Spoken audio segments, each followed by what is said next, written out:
오늘 우리에게 주신 하나님의 말씀은 열왕기하 19장 14절부터 19절까지의 말씀입니다. 제가 하나님의 말씀 봉독하도록 하겠습니다. 히스기야가 사자의 손에서 편지를 받아보고 여호와의 성전에 올라가서 히스기야가 그 편지를 여호와 앞에 펴놓고 그 앞에서 히스기야가 기도하여 이르되 그룹들 위에 계신 이스라엘 하나님 여호와여, 주는 천하 만국의 홀로 하나님이시라. 주께서 천지를 만드셨나이다. 여호와여, 귀를 기울여 들으소서. 여호와여, 눈을 떠서 보시옵소서. 사내립이 살아계신 하나님을 비방하려 보낸 말을 들으시옵소서. 여호와여, 아수르 여러 왕이 과연 여러 민족과 그들의 땅을 황폐하게 하고 또 그들의 신을 불에 던졌사오니 이는 그들이 신이 아니요 사람의 손으로 만든 것 곧 나무와 돌뿐이므로 멸하였나이다. 우리 하나님 여호와여, 원하건대 이제 우리를 그의 손에서 구원하옵소서. 그리하시면 천하 만국이 주 여호와가 홀로 하나님이신 줄 알리라 하니라. 아멘.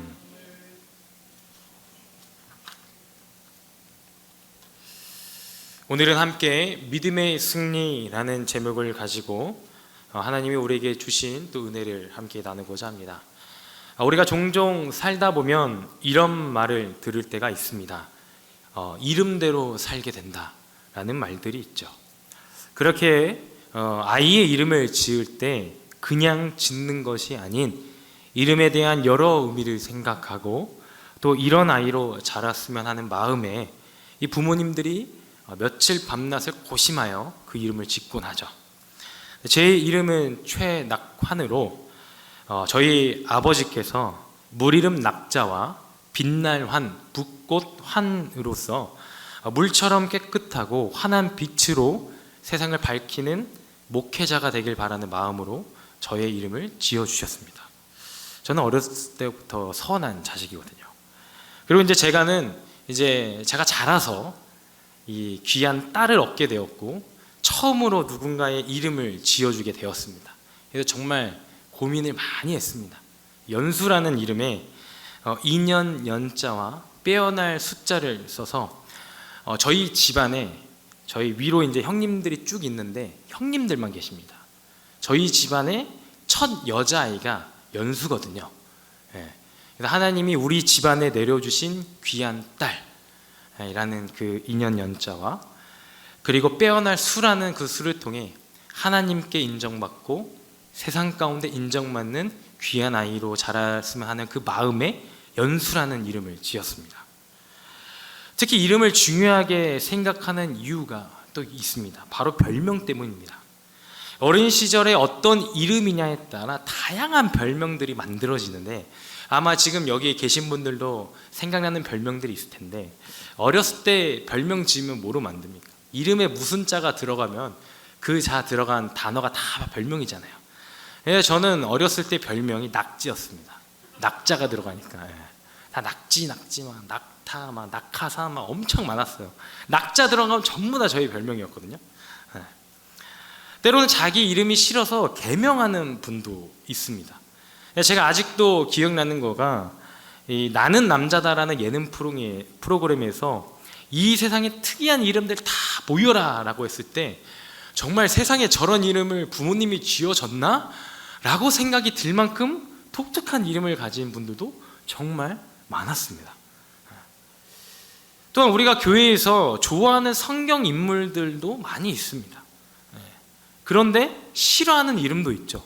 대표적으로 도마, 유다 이런 사람들을 우리가 별로 좋아하지 않습니다. 예수님의 부활하심을 의심한 도마이기 때문에 괜히 도마라는 이름을 들으면은 그 믿음을 의심하는 것 같은 그런 느낌이 들기도 하고 또 유다라는 이름은 원래 예수님의 조상의 이름이지만 은 30에 예수님을 팔았던 가룟 유다가 있기 때문에 또 그 유다라는 이름을 선뜻 좋아하기가 쉽지 않습니다. 그렇게 하나님의 이름도 마찬가지입니다. 하나님은 세상 가운데 자신의 이름을 분명히 나타내십니다. 드러내십니다. 다양한 사람들에게 다양한 하나님의 이름을 나타내시죠. 그래서 사랑의 하나님, 정의의 하나님, 분노의 하나님, 질투의 하나님 등등등 다양한 하나님의 이름을 듣게 됩니다. 그런데 우리의 삶이 하나님의 이름대로 하나님의 이름을 제대로 세상에 전하지 못한다면 어떻게 될까요? 우리는 내 삶이 하나님의 이름을 세상에 전하고 있음을 우리는 명심해야 됩니다. 나의 삶이 하나님의 이름을 드러내는 삶 그 자체일 줄 믿습니다. 오늘 함께 읽은 열왕기하 19장의 말씀은 히스기야가 만난 하나님에 대해서 말씀하고 있습니다. 오늘 말씀 함께 살펴보면 이 히스기야가 만난 하나님, 그 하나님이 어떠한 하나님이신지를 함께 나누는데, 첫 번째로 함께 나눌 말씀은 이 세상을 승리하신 하나님입니다. 우리는 하나님이 참 좋은 분이라는 것을 너무나도 잘 알고 있습니다. 성경 말씀 곳곳을 우리가 읽어보면 우리가 믿는 하나님이 얼마나 자상하시고 사랑이 넘치는 분인지 우리가 이미 삶으로 경험해서 많이 알고 있죠. 수많은 고난과 이 위험 가운데 늘 다윗을 지켜주셨던 하나님이 언제나 우리의 삶을 지켜주시고 병든 자를 만져주시고 치료하신 그 예수님의 그 치료의 손길을 우리가 때로는 경험하기도 합니다. 그러나 우리가 살고 있는 이 세상, 또 이 히스기야 살았던 이 구약 시대에는 하나님을 거절하는 시대였다라는 것이죠. 하나님을 부정하는 이 이방신들이 너무나도 많이 있었고 오히려 하나님의 나라를 대적하는 나라들이 많았던 시대를 살아가고 있습니다. 오늘 말씀에 앞선 8절부터 13절에 이 아수르의 사내립이 이 히스기야에게 사자를 보내 전달한 편지의 내용이 등장하고 있습니다. 그 내용이 한 단어로 표현하면 어떤 내용이냐? 협박 편지입니다. 10절 말씀에 이렇게 말씀합니다. 너희는 유다의 왕 히스기야에게 이같이 말하여 이르기를 내가 믿는 하나님이 예루살렘을 아수르 왕의 손에 넘기지 아니하겠다 하는 말에 속지 말라라고 편지에 적혀 있죠. 이어지는 11절부터 13절의 말씀처럼 이 아수르가 멸망시킨 그 고대근동 지역의 여러 나라들을 말하며 이제 너희도 이 나라들처럼 될 것이다 라고 협박을 하고 있습니다. 이 아수르라는 나라는 바벨론 이전에 이 고대근동 지역의 패권을 장악했던 이 강대국이었습니다. 북이스라엘을 멸망시킨 나라가 바로 아수르이죠. 누가 봐도 강력한 나라, 결코 이길래야 이길 수 없는 나라였죠. 그런데 오늘 그러한 나라가 어떻게 하고 있습니까? 남유다 히스기야 왕을 협박하고 있는 것입니다. 아수르는 자신들이 정복한 나라들의 이름을 쭉 나열하며 그 뒤에 등장할 나라가 바로 남유다, 너희들이다 라고 말하고 있는 것입니다. 그러니 멸망하기 전에 얼른 항복해라, 험한 꼴 보기 전에 항복해라 라고 협박 편지를 보내고 있는 것이죠. 그런데 어떻게 됩니까? 결과는 우리가 너무나도 잘 알고 있죠. 하룻밤 사이에 아수르 진영의 모든 군인이 다 죽어버리는 놀라운 역사가 일어나게 됩니다. 그 사내립은 자신들을 신하에게 자신의 왕국에서 죽임을 당하게 됩니다. 세상은 하나님과 하나님을 대적하는 이 사탄의 세력과 우리 믿음의 그리스도인들의 세력과의 싸움터와도 마찬가지입니다. 영적인 전쟁터라고 표현을 하죠. 사탄은 끊임없이 믿음의 그리스도인들을 언제나 공격하며 어떻게 하면 하나님으로부터 이들이 떠나갈 수 있을지 수많은 계략들과 수많은 고난과 핍박을 우리에게 던져놓고 있다는 것입니다. 함정을 두고 있다는 것이죠. 그렇게 하나님에 대한 이 의문을 제기하도록 하고 의심을 심으며 그리스도인들을 조롱하며 유혹을 합니다. 우리는 이처럼 치열한 영적인 전쟁터 안에서 이미 세상 가운데 어떻게 했을까요? 우리는 그 치열한 영적인 전쟁 가운데에 이미 승리한 자들입니다. 이미 주님께서 그 승리를 선포하셨고 이미 모든 사단 권세의 그 권세를 모두 다 무너뜨리셨다 성경에 말씀하고 있습니다. 마지막 최후의 발악을 하고 있는 것이죠. 그런데 우리가 그 싸움에 결코 질 필요가 없다라는 것입니다. 우리는 이미 승리하기 때문에 세상 가운데 승리를 선포하며 주님을 믿으며 나아가면 충분하다라는 것입니다. 그렇게 오늘 히스기야가 하나님 앞에 나와 기도하고 묻는 것이죠. 두 번째로 함께 나누는 말씀은 우리는 하나님의 승리하심을 믿음으로 고백할 줄 믿습니다. 오늘 아수르의 협박을 전해 들은 이 히스기야의 마음이 어땠을까요? 엄청난 압박과 부담감이지 않았을까요? 자신의 선택에 따라서 이 나라의 운명이 결정되는 그 상황 가운데 이 믿음의 관점과 이 현실적인 관점에서 고민을 할 수밖에 없다라는 것이죠. 내가 믿는 하나님은 놀라우심을 알고 있지만, 능력 있는 분임을 믿고 있지만 눈앞에 놓인 현실은 어려움 가운데 있다는 것입니다. 천길 낭떠러지 앞에 서 있다라는 것이죠.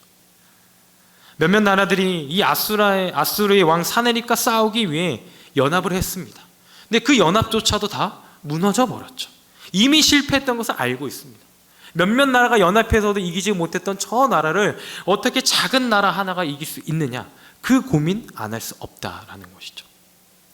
그렇게 오늘 말씀 14절과 16절까지의 말씀을 통해 이렇게 다시 한번 고백을 하고 있죠. 히스기야가 사자의 손에서 편지를 받아보고 여호와의 성전에 올라가서 히스기야가 그 편지를 여호와 앞에 펴놓고 그 앞에서 히스기야가 기도하여 이르되, 그룹들 위에 계신 이스라엘 하나님 여호와여, 주께서 천지를 만드셨나이다. 여호와여, 귀를 기울여 들으소서.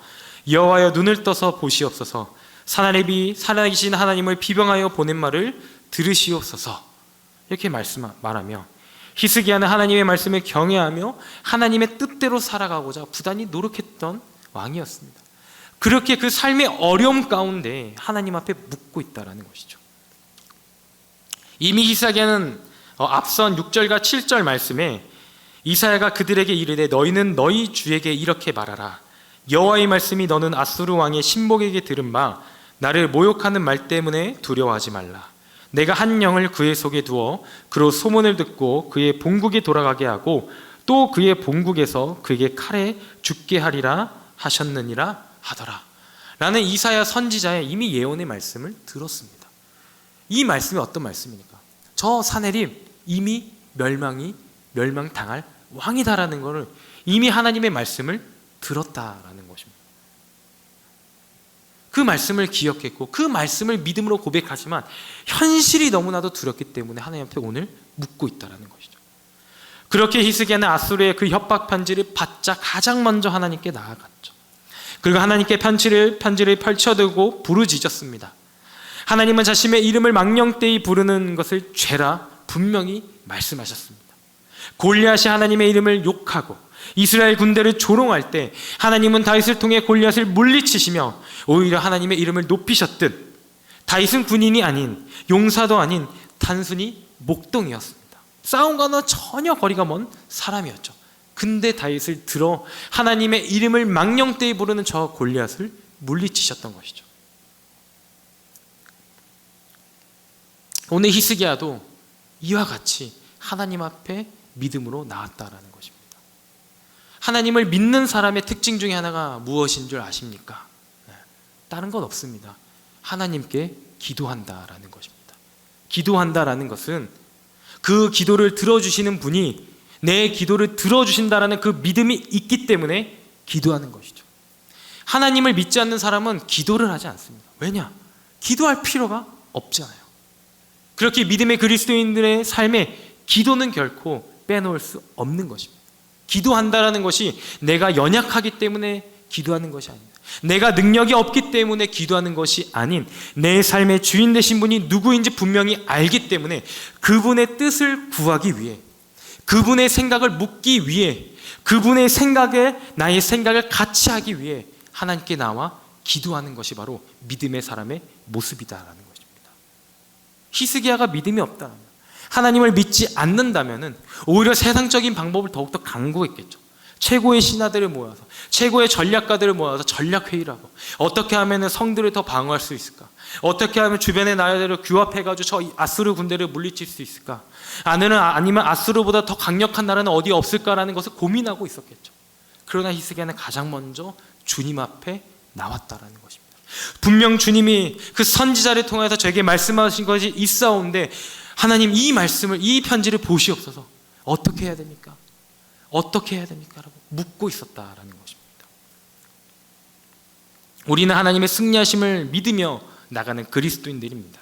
하나님이 우리 안에 어떻게 역사하시며 어떠한 승리의 삶으로 인도하시는지 오히려 기대하고 소망하며 믿으며, 비록 우리의 현실의 삶 가운데 찾아오는 고난과 어려움이 있을지라도 그 끝에 있을 그 영광을 바라보며 나가며 이미 승리한 사실을 믿음으로 고백하며 나아가는 우리 성도 여러분들 되시길 간절히 소망합니다. 마지막으로 함께 나눌 말씀은 하나님은 우리의 기도에 반드시 응답하십니다. 오늘 히스기야는 하나님 앞에 간절히 기도하며 나왔습니다. 우리도 히스기야처럼 우리의 삶의 여러 문제들을 놓고 기도할 때가 많이 있습니다. 우리가 겪는 다양한 문제들이 있기에 그 문제들을 놓고 기도합니다. 그런데 우리의 기도가 내가 생각했던 때와 그 방법과 다르게 하나님이 들어주시거나 혹은 지금 내가 간절히 기도하고 있는 그 제목들이 있는데 여전히 묵묵부답의 기도의 제목들도 분명히 있죠. 왜 하나님은 우리의 기도에 침묵하실 때가 있으실까요? 그 이유는 너무나도 쉽습니다. 아직 하나님의 때가 이르지 않았기 때문이다라는 것이죠. 하나님은 우리의 생각을 아득히 뛰어넘는 분이십니다. 우리가 생각하는 방법, 나에게 좋아 보이는 방향일지라도 하나님의 생각과는 다를 수 있다라는 것이죠. 때로는 우리의 기도의 제목들이 지금 나에게 큰 해가 될 수도 있다라는 것이죠. 요즘에는 이 체벌이 없어진 시대를 살아가고 있지만 제가 학교를 다닐 때만 해도 체벌이 있었거든요. 제가 이제 학교를 다니다가 고3쯤 됐을 때 이제 체벌이 이제 금지가 됐는데, 근데 이제 체벌이라는 것이 뭡니까? 본래의 목적은 이 잘못된 길로 나아가지 않도록 때로는 따끔한 그 매를 통하여서 깨닫게 해주는 목적을 가지고 있잖아요. 그렇다면 하나님은 과연 그 기도의 제목을 들어주실 때 자기가 너무나도 사랑해서 자신의 목숨마저 내어주신 그 자녀들이, 그 백성들이 자신에게 해가 되는 것을 구하는데 누가 그것을 주느냐라는 것입니다. 결코 주지 않는다라는. 자식을 너무나도 사랑해서 때로는 사랑의 매를 들기도 하는 분이 해가 될 것을 분명히 아는데 그것을 주시지 않는다라는 것이죠. 오가 해가 되는 것을 알면서도 그 구하는 것을 그 아이에게 준다면 우리는 저 사람은 정말 부모가 맞나? 라고 생각을 하게 되겠죠. 하나님은 그리스도인들의 부르짖는 소리에 반드시 들으시고 응답하십니다. 출애굽기 3장 9절과 10절에 이렇게 말씀합니다. 이제 가라, 이스라엘 자손의 부르짖음이 내게 달하고 애굽 사람이 그들을 괴롭히는 학대도 내가 보았으니 이제 내가 너를 바로에게 보내어 너에게 내 백성 이스라엘 자손을 애굽에서 인도하여 내게 하리라. 아멘. 하나님께서 모세를 부르시고 400년 동안 이 이스라엘 백성들이 부르짖었던 그 부르짖음을 결코 잊지 않으시고 하나님의 때에 응답하셨다라는 것입니다. 하나님은 오늘 말씀처럼 남유다를 공격하기 위해 오는 이 아수르를 하여금 그들은 결코 예루살렘 성에 도착하지도 못하고 화살 하나도 쏘지 못하고 토성도 쌓지 못한 채 왔던 길 그대로 돌아가게 될 것을 오늘 말씀하십니다. 그리고 하나님의 말씀 그대로 하룻밤 사이에 18만 5천 명이나 되는 이 아수르의 군대가 모두 죽음을 당하게 되죠. 놀라운 일이 아닙니다. 하나님이 역사하시면 충분한 일이죠. 하나님은 하나님의 자신의 자녀들을 지키기 위해 분명 싸우십니다. 하나님의 싸움 가운데 하나님을 대적하는 그 누구도 결코 살아남을 수 없습니다. 오늘 말씀을 통해 우리는 하나님이 우리를 향한 그 확실한 보호하심을 우리는 다시 한번 깨닫게 됩니다. 하나님을 향해 부르짖으며 하나님을 믿음으로 나오는 우리를 하나님은 결코 가만히 내버려 두지 않으십니다. 하나님께서는 우리를 살리시기 위해 자신의 목숨마저 내어주신 분이십니다. 세상은 결코 동의하지 않고 오히려 거절하지만 우리는 세상의 시선에 눈치 보는 것이 아닌 오직 하나님을 믿으며 성경 말씀이 하나님이 세우신 언약의 증표임을 우리가 믿음으로 고백하며 그 말씀대로 삶을 살아내는 우리 믿음의 그리스도인들이 되길 간절히 소망합니다. 하나님은 이스라엘 백성들과 늘 함께 하심의 증거로서 성막과 성전을 짓도록 하셨습니다. 오늘 우리에게는 하나님의 자녀됨의 증거로 영원히 없어지지 않을 예수 그리스도의 십자가 몸된 교회를 이 자리 가운데 세우셨습니다. 하나님의 영광의 빛은 예수 그리스도를 통해 이 세상에 전해지고 그리고 그 몸된 교회의 지체인 우리와 성령님을 모시는 거룩한 전 우리가 주님의 교회로서 세상 가운데 그 주님의 영광의 빛을 비춰야 될 줄 믿습니다. 그렇게 우리의 삶이 주님의 복음을 증거하는 삶, 이미 승리한 삶임을 고백하며 저 세상 사람들의 온갖 핍박과 멸시에 굴복하는 것이 아니 오히려 승리를 선포하며 저 영원히 죽음 가운데 나아가고 있는 저 세상 사람들을, 주님의 구원을 알지 못하는 저들을 이 영광의 자리, 구원의 자리 가운데 초청하여 주님의 복음을 전하는 귀한 믿음의 그리스도인들이 되며 또 우리의 삶의 자리 가운데 언제나 하나님의 향기를 전하는 우리 귀한 삼성교회 여러분들 되시길 간절히 소망합니다. 기도하겠습니다. 사랑과 은혜가 충만하신 하나님 아버지, 오늘도 귀한 주일 허락하여 주시고 오늘 이렇게 오후 찬양 예배로 예시 함께 나아갑니다. 우리의 찬양받기 앞당하신 주님 앞에 오늘 우리가 믿음을 다하여 찬양하며 주님께 나아갑니다. 우리의 삶의 자리 가운데 찾아오는 고난과 어려움에 우리가 이 시간 주 앞에 나와 우리의 믿음을 고백하며 간절한 기도의 제목을 가지고 주 앞에 나왔습니다. 믿음의 시선과 현실의 문제 가운데 우리가 갈팡질팡할 때가 너무나도 많이 있습니다. 그러나 우리가 믿음으로 고백하는 분은 이미 이 세상 가운데 승리하신 분임을 우리가 다시 한번 믿음으로 고백하며 다짐하며 결단하며 나아갑니다. 이제 우리가 저 예배당의 문을 열고 나아가면 다시 세상으로 나아갑니다. 치열한 영적인 전쟁터 가운데 이미 우리는 승리하였음을 다시 한번 다짐하며 내가 살아가는 그 삶의 자리 가운데에 오히려 주님의 복음의 향기를 가득 전하며 영원히 저 죽음을 향해 나아가는 저 세상 사람들, 여전히 하나님을 알지 못하는 저들에게 다가가 내가 받은 그 하나님의 사랑을 전하며 그들을 주님께로 인도할 수 있는 귀한 복음의 증인들이 될 수 있도록 주님 우리의 삶을 붙잡아 주시고 인도하여 주시옵소서. 감사합니다. 예수님의 이름으로 기도드렸습니다. 아멘.